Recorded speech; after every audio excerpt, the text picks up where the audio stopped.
गुरु ब्रह्मा गुरु विष्णु गुरुदेवो महेश्वरा गुरु साक्षात् परब्रह्म तस्मै श्री गुरुवे नमः। नमस्कार दोस्तों, आज के इस वीडियो में हम सुनेंगे भगवान बृहस्पति देव की व्रत कथा तथा आरती। जो भी भक्तगण भगवान बृहस्पति देव का व्रत करते हैं अथवा इन कथाओं का श्रवण करते हैं, उनकी समस्त इच्छाएं पूर्ण होती हैं। इस कथा के प्रभाव से धन संपदा ऐश्वर्य की प्राप्ति होती है। नेह संतान दंपति को संतान रत्न की प्राप्ति होती है। परिवार में सुख शांति एवं सद्भावना बनी रहती है। गुरुवार के दिन प्रत्येक भक्तगणों को यह कथा अवश्य ही श्रवण करनी चाहिए। आइए भगवान बृहस्पति देव का ध्यान करते हुए आज की इस कथा को हम आरंभ करते हैं। बोलो भगवान बृहस्पति देव की जय, भगवान विष्णु की जय। प्राचीन समय की बात है, भारतवर्ष में एक राजा राज्य किया करता था। वह राजा बड़ा ही प्रतापी तथा दानी था। नित्य प्रतिदिन मंदिर में भगवत दर्शन करने जाता, जहाँ वह ब्राह्मण और गुरु की सेवा किया करता था। उस राजा के द्वार से कभी कोई भी याचक निराश होकर नहीं लौटता था। वह प्रत्येक गुरुवार को व्रत रखता एवं पूजन आराधना करता। प्रत्येक दिन गरीबों की सहायता करता, परंतु ये सभी बातें उसकी रानी को तनिक भी अच्छी ना लगती थी। वह ना तो व्रत ही करती, ना ही किसी को एक दमड़ी भी दान में देती। राजा से भी ऐसा करने को मना किया करती थी। एक समय की बात है, राजा शिकार खेलने के लिए जंगल को गए हुए थे। उस समय घर पर रानी और दासी थी। गुरु बृहस्पति देव साधु का रूप धारण करके राजा के दरवाजे पर आए एवं भिक्षा की मांग करने लगे। साधु ने जब भिक्षा मांगी तो रानी कहने लगी, हे साधु महाराज, मैं तो इस दान और पुण्य से तंग आ चुकी हूँ। इस कार्य के लिए मेरे पति देव ही बहुत हैं। अब आप ऐसी कुछ कृपा करें जिससे सारा धन ही नष्ट हो जावे तथा मैं आराम से अपने जीवन का यापन कर सकूं। साधु रूपी भगवान बृहस्पति देव तब कहने लगी, हे देवी, तुम तो बड़ी ही विचित्र हो। संतान और धन से भी भला कोई दुखी होता है, इसे तो सभी चाहते हैं। पापी भी पुत्र और धन की अभिलाषा रखता है। यदि तुम्हारे पास धन अधिक हो तो इसे शुभ कर्मों में खर्च करो। भूखे मनुष्यों को भोजन कराओ, प्याऊ लगवाओ, ब्राह्मणों को दान दो, धर्मशालाएं, बाग बावली इत्यादि का निर्माण कराओ, मंदिर पाठशाला बनवा करके धन का सदुपयोग करो, निर्धन मनुष्यों की कुमारी कन्याओं का विवाह कराओ, साथ ही यज्ञ आदि जैसे धार्मिक कर्म करो। ऐसा करने मात्र से ही आपका नाम लोक और परलोक दोनों में ही सार्थक होगा एवं स्वर्ग की प्राप्ति होगी। परंतु रानी साधु महाराज की इन बातों से तनिक भी प्रसन्न न हुई और कहने लगी, मुझे ऐसे धन की कोई आवश्यकता नहीं जिसको रखने उठाने में ही मेरा सारा समय व्यतीत हो जाए तथा अन्य लोगों को दान देती फिरूं। साधु ने तब कहा, हे देवी, यदि तुम्हारी ऐसी इच्छा है तो मैं तुम्हें जिस प्रकार से बतलाता हूँ तुम वैसा ही करना। बृहस्पतिवार के दिन तुम घर को गोबर से लीपना, अपने केशों को पीली मिट्टी से धोना, केशों को धोते समय स्नान करना, राजा से कहना वह हजामत करवाए, भोजन में मांस मदिरा खाना, कपड़ा धोबी के हाथ धुलने देना। इस प्रकार से 7 बृहस्पतिवार करने मात्र से ही तुम्हारा सारा धन नष्ट हो जाएगा। यह कह करके साधु महाराज रूपी बृहस्पति देव अंतर ध्यान हो गए। रानी ने साधु के कहे अनुसार 7 बृहस्पतिवार तक वैसा करने का विचार किया। साधु के बताए अनुसार कार्य करते हुए अभी केवल 3 बृहस्पतिवार ही बीते थे कि उनके समस्त धन और संपत्ति नष्ट हो गई। भोजन के लिए दोनों समय परिवार तरसने लगा और सांसारिक भूखों से दुखी होकर रहने लगा। तब एक दिन राजा रानी से कहने लगा कि हे रानी, तुम यहाँ पर रहो, मैं दूसरे देश को जाता हूँ, क्योंकि यहाँ पर मुझे सभी मनुष्य जानते हैं, इसलिए यहाँ पर मैं कोई कार्य भी नहीं कर सकता। देश चोरी प्रदेश से भीख बराबर है, अतः मैं प्रदेश जा रहा हूँ, वहाँ कोई काम धंधा करूँगा, शायद इससे ही हमारे भाग्य में कोई परिवर्तन आ जाए। ऐसा कह करके राजा प्रदेश चला गया। वह वहाँ जंगल से लकड़ियों को काट कर लाता, नगरी में बेच करके अपने दुखी जीवन को बड़ी कठिनता से व्यतीत करने लगा। इधर राजा के बिना रानी और दासियां दुखी रहने लगी। किसी दिन भोजन मिलता और किसी दिन तो जल पीकर ही दोनों रह जाती। एक समय रानी और दासी को 7 दिन तक बिना भोजन के व्यतीत करने पड़ गए। तब रानी ने अपनी दासी से कहा कि हे दासी, यहाँ पास के ही नगर में मेरी बहन रहती है जो कि बड़ी ही धनवान है, तो उसके पास चली जाओ और वहाँ से मदद के लिए 5 सेर बेझर लेकर चली आना। रानी की आज्ञा के अनुसार ही दासी रानी की बहन के पास चली गई। उस समय रानी की बहन गुरु बृहस्पति देव का पूजन कर रही थी। दासी ने रानी की बहन से अपनी रानी का कई बार संदेश कह सुनाया, साथ ही 5 सेर बेझर की मांग भी की, परंतु रानी की बहन ने कोई उत्तर नहीं दिया, क्योंकि वह उस समय बृहस्पतिवार की व्रत कथा सुन रही थी। जब दासी को रानी की बहन से कोई उत्तर नहीं मिला तो वह बहुत ही दुखी हुई। क्रोध में वह रानी के पास लौट आई और कहने लगी कि हे रानी बहन, आपकी बहन तो बहुत ही धनी स्त्री है, परंतु वह छोटे मनुष्यों से बात भी नहीं करती। मैंने उससे अनेक बार कहा, परंतु उसने कोई उत्तर भी नहीं दिया। इस पर दासी कहने लगी, हे दासी, देखो, यह सब हमारे बुरे दिन का ही प्रभाव है। अच्छे बुरे का पता तो विपत्ति में ही लगता है, वैसे यह सब हमारे भाग्य का दोष है। ईश्वर की जो इच्छा होगी वही होगा। उधर रानी की बहन सोचने लगी कि मेरी बहन की दासी आई थी, परंतु मैंने उससे किसी भी प्रकार का वार्तालाप नहीं किया जिससे वह बहुत दुखी हुई होगी। इसलिए कथा को सुनकर के भगवान बृहस्पति देव की पूजन को समाप्त करके वह अपनी बहन के घर आई और कहने लगी कि हे बहन, मैं बृहस्पतिवार का व्रत कर रही थी जब तुम्हारी दासी हमारे घर गई थी। जब तक व्रत कथा होती है तब तक हम लोग ना तो उठते हैं और ना ही बोलते हैं, इसलिए मैं कुछ ना बोली। वो दासी क्यों गई थी? रानी तब कहने लगी कि बहन, हमारे घर अनाज का एक दाना भी नहीं है। वैसे तो तुमसे कोई भी बात छिपी नहीं है, यही कारण है कि मैंने दासी को तुम्हारे पास मदद के लिए 5 सेर बेझर लाने के लिए भेजा था। रानी की बहन तब कहने लगी कि हे बहन, देखो, भगवान बृहस्पति देव सबकी मनोकामनाओं को पूर्ण करते हैं, शायद तुम्हारे घर में अनाज रखा हो। यह सुनकर के जब दासी घर के अंदर गई तो उसे एक घड़ा बेझर भरा हुआ मिल गया। यह देखते ही दासी हैरान हो गई, क्योंकि उसने एक एक बर्तन भली भांति देख रखा था। इस अद्भुत चमत्कार को देख करके उसने बाहर आकर रानी को बताया तथा यह भी कहने लगी कि हे रानी, देखो, जब हमें अन्न नहीं मिलता तो हम तो रोज ही व्रत करते हैं। यदि इनसे व्रत की विधि और कथा पूछ ली जाए तो हम भी इसे किया करेंगे। दासी के कहने पर रानी ने अपनी बहन से बृहस्पतिवार व्रत के विषय में तब पूछा। तब बहन ने बताया कि हे रानी बहन, बृहस्पतिवार को सूर्य उदय से पूर्व ही उठ करके स्नान इत्यादि करके भगवान बृहस्पतिवार का व्रत करना चाहिए, लेकिन उस दिन सर को नहीं धोना चाहिए। इस दिन चने की दाल, मुनक्का, गुड़ जल को लोटे में डाल करके केले के वृक्ष की जड़ तथा भगवान बृहस्पति देव का पूजन अर्चना करना चाहिए। धूप दीप अर्पण करें और एक ही समय पीला भोजन ग्रहण करें। इतना करने मात्र से ही गुरु भगवान प्रसन्न होकर के अन्न पुत्र धन देते हैं, मनोकामनाओं को पूर्ण करते हैं। व्रत और पूजन की विधि बता करके रानी की बहन अपने घर लौट गई। रानी और दासी दोनों ने उसी क्षण निश्चय किया कि बृहस्पति देव भगवान का पूजन वह अवश्य ही करेंगे। 7 दिन बाद जब बृहस्पतिवार का दिन आया तो उन्होंने व्रत रखा। घोड़साल में जाकर के चना और गुड़ बिन करके ले आई, उसकी दाल से केले के वृक्ष की जड़ तथा भगवान बृहस्पति देव का पूजन किया, परंतु पीला भोजन अब कहाँ से आवे? दोनों बड़ी दुखी हुई। उन्होंने व्रत किया था, इसी कारण भगवान बृहस्पति देव प्रसन्न थे। एक साधारण व्यक्ति के रूप में वे 2 थालों में सुंदर पीला भोजन लेकर आए और दासी को देते हुए कहने लगे कि हे दासी, यह भोजन तुम्हारे और रानी के लिए है, इसलिए तुम दोनों भोजन करना।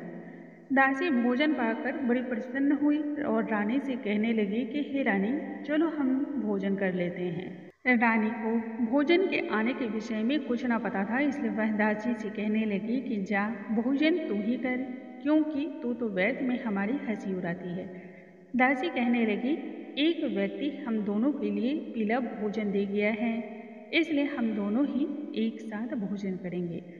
दोनों ने गुरु भगवान को नमस्कार किया और भोजन प्रारंभ किया। उसके बाद से वे प्रत्येक बृहस्पतिवार को गुरु भगवान का व्रत और पूजन करने लगी। भगवान बृहस्पति देव की कृपा से उनके पास पहले से अधिक धन हो गया। परंतु रानी फिर पहले की भांति ही आलस्य करने लगी। तब एक दिन दासी कहने लगी कि हे रानी, तुम पहले भी इसी प्रकार के आलस्य करती थी। तुम्हें धन को रखने में बड़ा ही कष्ट होता था, जिस कारण सभी धन नष्ट हो गया है। अब गुरु भगवान की कृपा से बड़ी ही मुश्किल से हमें यह धन प्राप्त हुआ है। इसलिए आलस्य का त्याग करके धन का सदुपयोग करो। भूखे मनुष्यों को भोजन कराओ, दान पुण्य करो, प्याऊ लगवाओ, ब्राह्मणों को दान दो, कुआं, तालाब, बावली, मंदिर इत्यादि बनवा करके उनका दान करो, कुमारी कन्याओं को विवाह कराओ, धन को शुभ यज्ञ आदि जैसे धार्मिक कार्यों में खर्च करो। इतने करने से कुल का भी नाम रोशन होगा तथा स्वर्ग की प्राप्ति होगी और पितर भी प्रसन्न होंगे। दासी की बात मानकर रानी ने तब इसी प्रकार के कर्म करने प्रारंभ कर दिए, जिससे उनका खूब यश फैलने लगा। एक दिन रानी और दासी आपस में विचार करने लगी कि ना जाने राजा किस दशा में होंगे। उनकी कोई खोज खबर भी नहीं है। गुरु भगवान से उन्होंने प्रार्थना की और भगवान ने रात्रि में राजा को स्वप्न में दर्शन दिया। कहा, हे राजा, उठ, तेरी रानी तुझे याद करती है, अपने देश को लौट जा। राजा जब प्रातः काल उठा और जंगल से लकड़ियां काट कर लाने के लिए जंगल की ओर चल पड़ा, तब वह जंगल से गुजरते हुए सोचने लगा कि रानी की गलती से उसे कितने दुख भोगने पड़े। राजपाट छोड़कर उसे जंगल में आकर रहना पड़ा। जंगल से लकड़ियों को काट करके उन्हें बेच करके अपने जीवन का गुजारा करना पड़ा।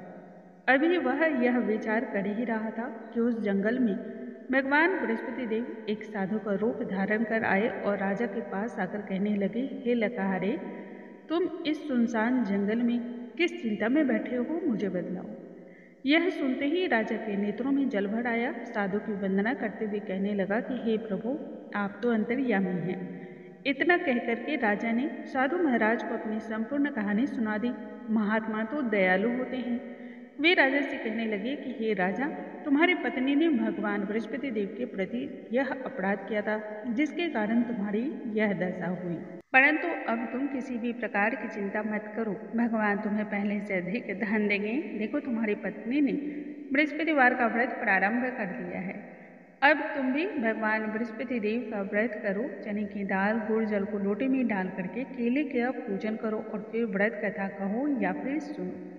इतना करने से ही भगवान तुम्हारी कामनाओं को पूर्ण करेंगे। साधु महाराज को प्रश्न देकर राजा कहने लगा कि हे प्रभु, मुझे लकड़ी बेच करके इतना पैसा नहीं बच पाता जिससे भोजन करने के उपरांत कुछ बचा सकूं।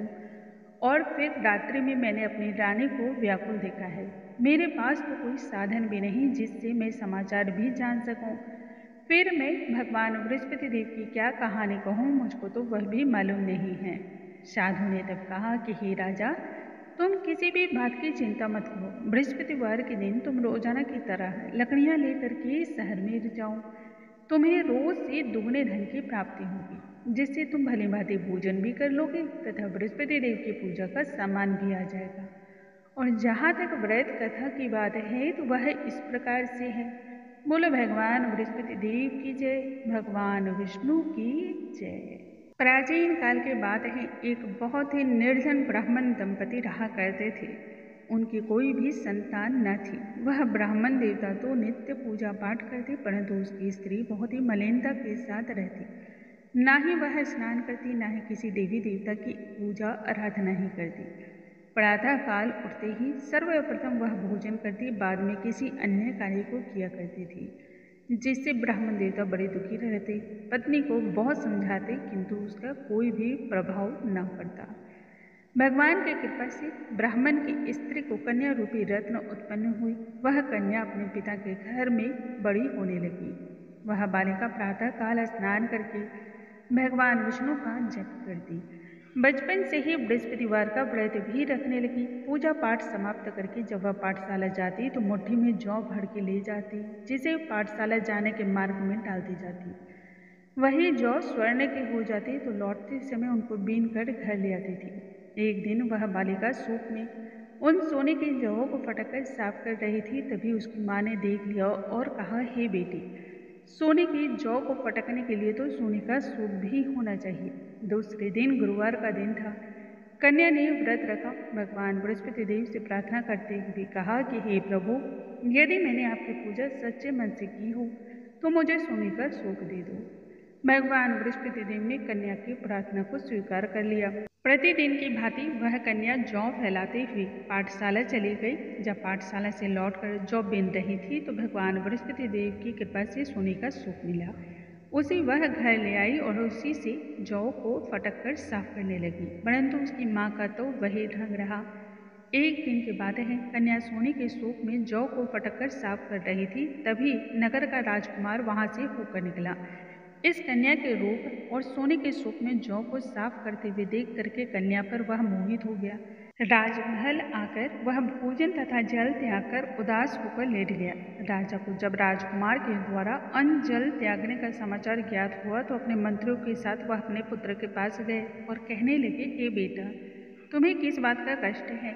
किसी ने अपमान किया है अथवा कोई अन्य कारण है सो मुझे बतलाओ। मैं वही कार्य करूँगा जिसमें तुम्हें प्रसन्नता हो। राजकुमार ने अपने पिता की बातों को सुना तो वह कहने लगा कि हे पिताजी, मुझे आपकी कृपा से किसी बात का दुख नहीं है, ना ही किसी ने मेरा अपमान किया है, परंतु मैं उस लड़की के साथ विवाह करना चाहता हूँ जो सोने के सूप में जौ को फटक कर साफ कर रही थी। यह सुनते ही राजा आश्चर्य में पड़ गया और कहने लगा कि हे बेटा, इस तरह की कन्या का पता तो तुम्हें लगाओ, मैं उसके साथ तुम्हारा विवाह अवश्य ही करवा दूंगा। राजकुमार ने राजा को तब उस लड़की के घर का पता बतलाया। मंत्री उस लड़की के घर गया और राजा का आदेश ब्राह्मण को कह सुनाया। कुछ ही दिन बाद ब्राह्मण की कन्या का विवाह राजकुमार के साथ संपन्न हो गया। कन्या के घर से जाते ही उस ब्राह्मण देवता के घर में पहले की भांति ही गरीबी का निवास हो गया। अब तो भोजन के लिए अन्न भी बड़ी मुश्किल से मिलता था। एक दिन दुखी होकर के ब्राह्मण देवता पुत्री से मिलने गया। बेटे ने पिता की दुख भरी अवस्था को देखा एवं माँ का समाचार पूछा। तब ब्राह्मण ने सभी हाल कहा। कन्या ने बहुत सारा धन देकर के पिता को विदा कर दिया। धन के प्रभाव से ब्राह्मण का कुछ समय सुखपूर्वक व्यतीत हुआ, लेकिन कुछ दिनों बाद फिर वही हाल हो गया। ब्राह्मण पुनः अपनी कन्या के यहाँ गया और सभी हाल कहा तो पुत्री कहने लगी कि हे पिताजी, आप माताजी को यहाँ लेवा लाओ, मैं उन्हें वह विधि बतला दूंगी जिससे गरीबी सदा के लिए दूर हो जाए। ब्राह्मण देवता तब अपनी स्त्री को साथ लेकर के पुत्री के पास राजमहल पहुँचे। पुत्री अपनी माँ को समझाने लगी कि हे माँ, तुम प्रातःकाल उठ करके प्रथम स्नान आदि करके भगवान विष्णु का पूजन करो, जिससे सभी दरिद्रता दूर हो जाएगी। परंतु माँ ने उसकी एक भी बात का मान न रखा। वह प्रातःकाल उठ करके पुत्री का बचा जूठन खा लेती थी। इससे पुत्री को बहुत अधिक क्रोध आया। रात को कोठरी से सारा सामान निकाल करके उसमें माँ को बंद कर दिया। प्रातःकाल उसमें से निकाला तथा स्नान आदि करा के पूजा पाठ करवाया तो उसकी माँ की बुद्धि ठीक हो गई। इसके बाद वह नियम से पूजा पाठ करती और प्रत्येक बृहस्पतिवार को व्रत भी रखने लगी। इस व्रत के प्रभाव से उसकी माँ बहुत धनवान हो गई और बृहस्पति देवता के प्रभाव से स्वर्ग को प्राप्त हुई। वह ब्राह्मण देवता भी सुखपूर्वक इस लोक के सभी सुखों को भोग करके अंत में स्वर्ग लोक को चले गए। इस तरह से कहानी कहकर साधु महाराज वहाँ से अंतर ध्यान हो गए।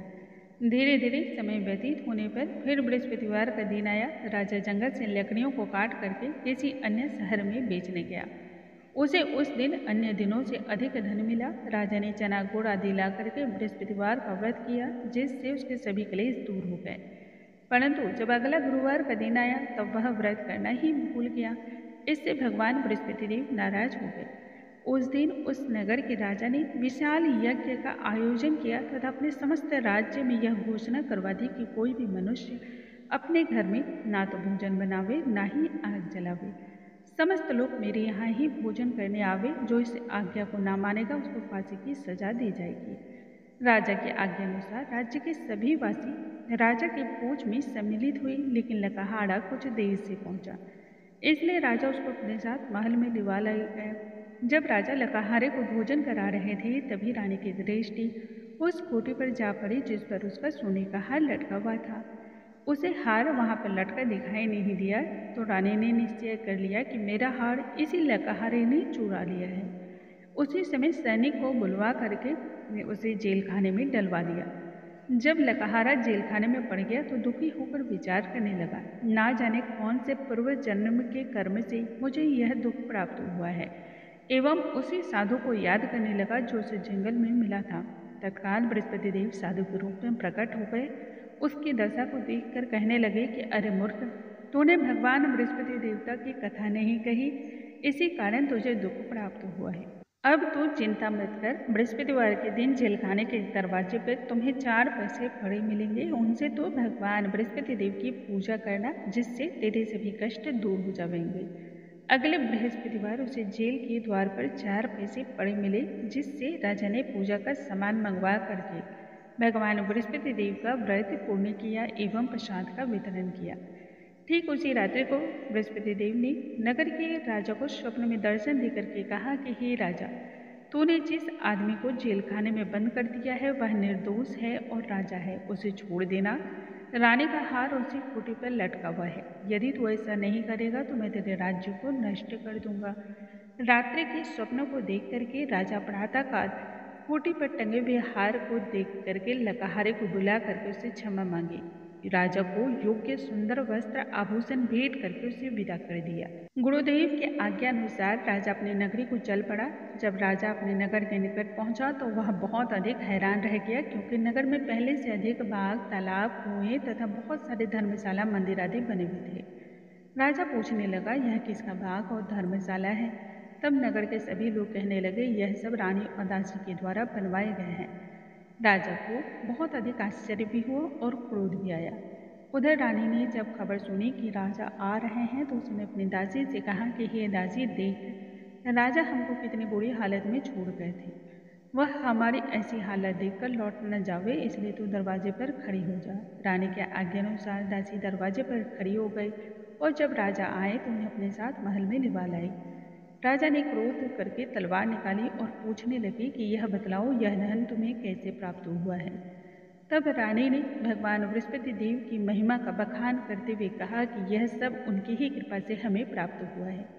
राजा ने उसी क्षण निश्चय किया कि 7 रोज बाद तो सभी भगवान बृहस्पति देव का व्रत एवं पूजन करते हैं, परंतु मैं अब रोजाना दिन में 3 बार कथा कहूँगा और रोज ही व्रत को किया करूँगा। अब तो राजा के दुपट्टे में हमेशा ही चने की दाल बंधी रहती तथा दिन में 3 बार कथा कहता। एक दिन राजा विचार करने लगा, बहुत दिन हो गए, चलो अपनी बहन के यहाँ से होकर आते हैं। इस तरह से निश्चय करके राजा घोड़े पर सवार होकर के अपनी बहन के यहाँ चल पड़ा। मार्ग में उसने देखा कि कुछ आदमी एक मुर्दे को लिए जा रहे हैं।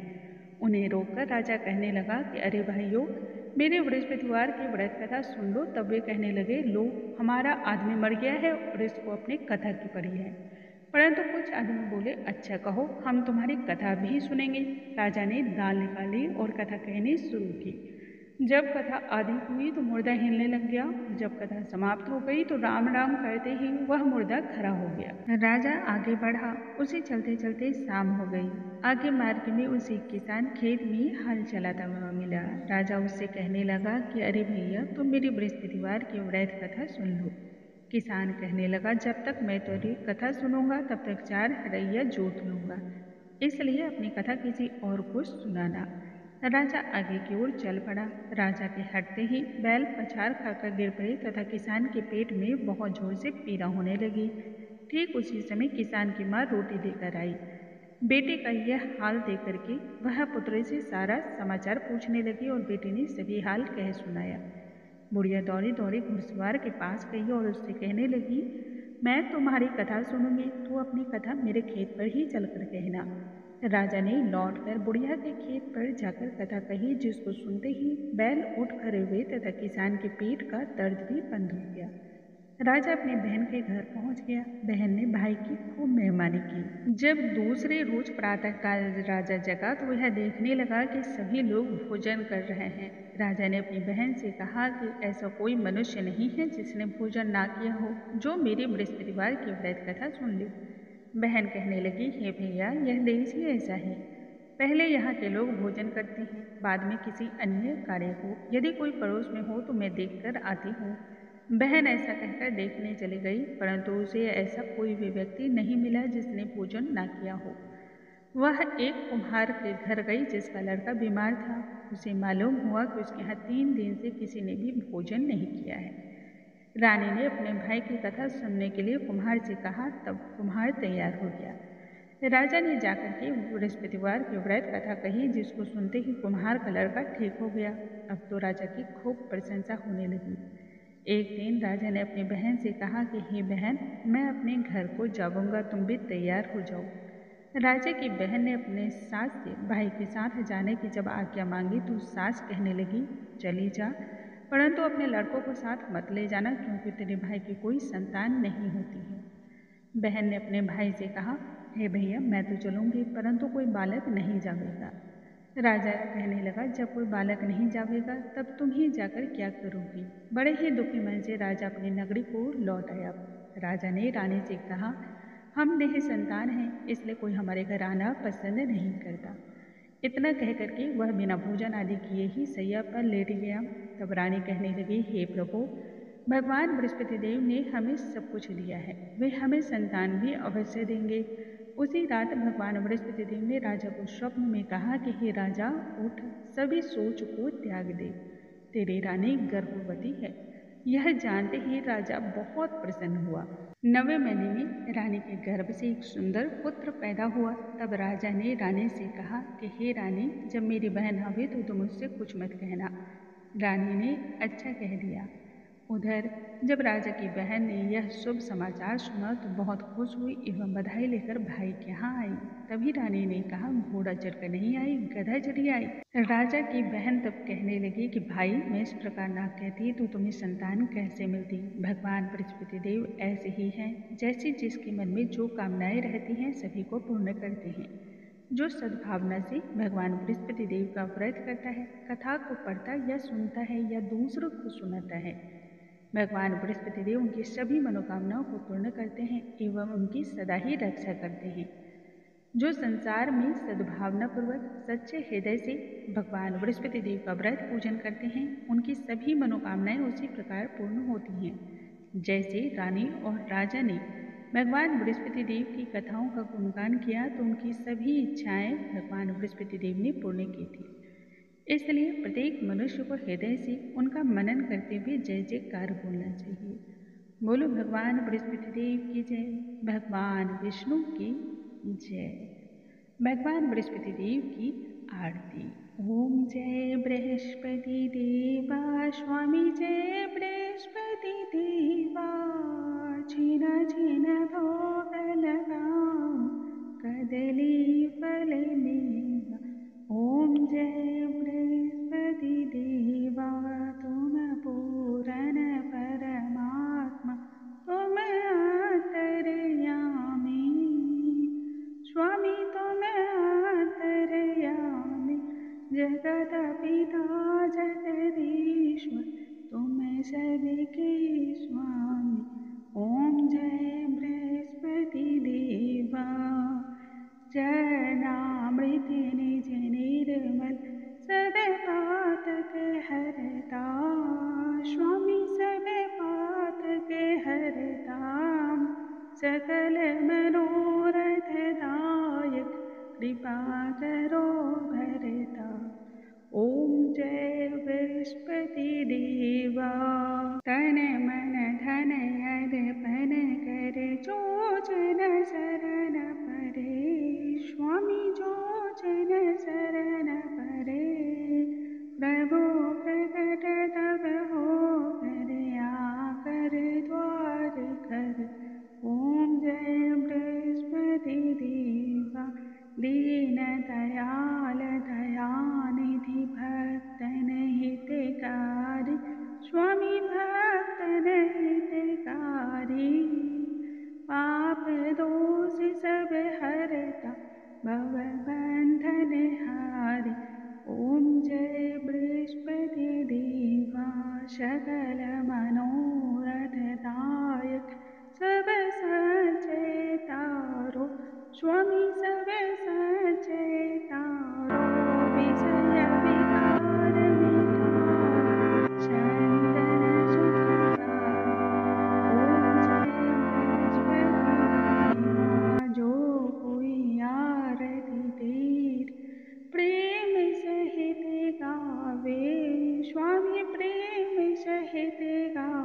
जेठानंद आनंद कर सो निश्चय पावे।